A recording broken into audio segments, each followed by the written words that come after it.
ಹುಸ್ಕೂರು ಮದ್ದೂರಮ್ಮ ಜಾತ್ರೆಗೆ ತೆರಳುತ್ತಿದ್ದ 2 ತೇರುಗಳು ಬಿದ್ದು ಇಬ್ಬರು ಸಾವು. ಈಜಲು ಕೃಷಿ ಹೊಂಡಕ್ಕೆ ಇಳಿದ ಎಸ್ಎಸ್ಎಲ್ಸಿ ವಿದ್ಯಾರ್ಥಿಯ ಪಾಡೇನಾಯಿತು? ಅರಣ್ಯ ದಿನಾಚರಣೆಯಂದೇ ಮರಗಳ ಮಾರಣ ಹೋಮ. ಎಲ್ಲ ಸುದ್ದಿಯನ್ನ ನೋಡೋಣ ಕರ್ನಾಟಕ ನ್ಯೂಸ್ ಟಾಪ್ 9 ನಲ್ಲಿ. ಹಾಸನ ಜಿಲ್ಲೆಯ ಅರಕಲಗೂಡು ತಾಲೂಕಿನ ಮಣಜೂರು ಕೆರೆಯಲ್ಲಿ ಮುಳುಗಿ ಇಬ್ಬರು ಮೃತಪಟ್ಟಿದ್ದಾರೆ. ಲಕ್ಷ್ಮಣ್ ಹಾಗೂ ರವಿ ಎಂಬುವರು ಕೆರೆ ಬಳಿ ಬಂದಾಗ ಆಕಸ್ಮಿಕವಾಗಿ ಬಿದ್ದು ಮೃತಪಟ್ಟಿದ್ದಾರೆ ಅಂತ ಶಂಕಿಸಲಾಗಿದೆ. ಇಬ್ಬರ ಮೃತದೇಹಗಳನ್ನ ಅಗ್ನಿಶಾಮಕ ದಳದ ಸಿಬ್ಬಂದಿ ಹೊರ ತೆಗೆದಿದ್ದಾರೆ.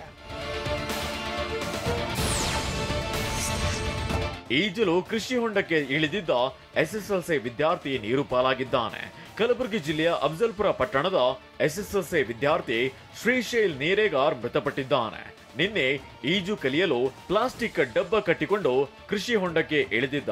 ಪ್ಲಾಸ್ಟಿಕ್ ಡಬ್ಬಕ್ಕೆ ಕಟ್ಟಿದ್ದ ಹಗ್ಗ ಕಳಚಿ ಬಿದ್ದಿದ್ರಿಂದ ಹೊಂಡದಲ್ಲಿ ಮುಳುಗಿ ಸಾವನ್ನಪ್ಪಿದ್ದಾನೆ. ರಿಯಲ್ ಎಸ್ಟೇಟ್ ಉದ್ಯಮಿ ಕತ್ತು ಸೀಳಿ ಬರ್ಬರ ಹತ್ಯೆಯಾಗಿದೆ. ಬೆಂಗಳೂರು ಉತ್ತರ ತಾಲೂಕಿನ ಬಿಳಿಜಾಯಿಯ ಬಿಜಿಎಸ್ ಲೇಔಟ್ನಲ್ಲಿ ಕೃತ್ಯ ನಡೆದಿದೆ.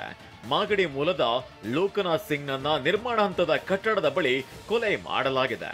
ಮದುವೆ ಸಂಭ್ರಮದಲ್ಲಿದ್ದ ಲೋಕನಾಥ್ ಮೃತಪಟ್ಟಿದ್ದಾನೆ.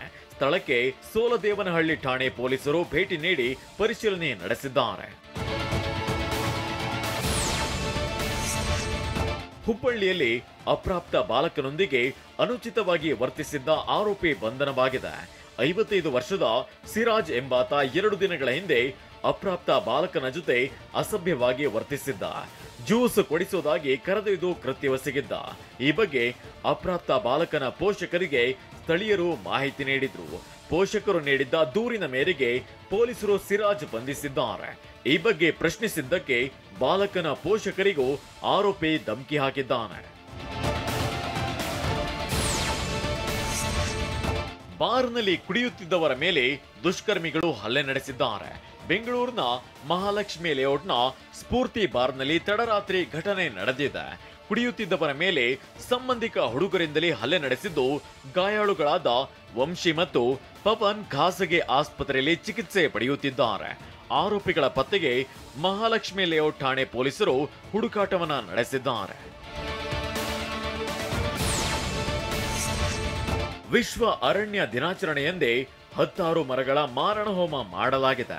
ಬೆಂಗಳೂರಿನ ಅಲಿ ಅಸ್ಗರ್ ರಸ್ತೆಯಲ್ಲಿದ್ದ 10 ಮರಗಳನ್ನ ಅರಣ್ಯ ಇಲಾಖೆ ಅಧಿಕಾರಿಗಳು ಕತ್ತರಿಸಿದ್ದಾರೆ. ಆಹಾರ ಮತ್ತು ನಾಗರಿಕ ಪೂರೈಕೆ ಇಲಾಖೆ ಕಟ್ಟಡದ ಆವರಣದಲ್ಲಿ ಹೊಸ ಕಟ್ಟಡ ನಿರ್ಮಾಣಕ್ಕಾಗಿ ಹಳೆ ಮರಗಳನ್ನ ಕಡಿಯಲಾಗಿದೆ. ಇತಿಹಾಸ ಪ್ರಸಿದ್ಧ ಕೋಲಾರಮ್ಮ ಬ್ರಹ್ಮ ರಥೋತ್ಸವ ಅದ್ದೂರಿಯಿಂದ ನಡೆಯಿತು. ಬ್ರಹ್ಮ ರಥೋತ್ಸವಕ್ಕೆ ಶಾಸಕ ಕೊತ್ತೂರು ಮಂಜುನಾಥ್ ಚಾಲನೆ ನೀಡಿದ್ರು. ರಥೋತ್ಸವಕ್ಕೆ ಬಾಳೆಹಣ್ಣು ಎಸೆದು ಭಕ್ತರು ಹರಕೆ ತೀರಿಸಿದ್ರು.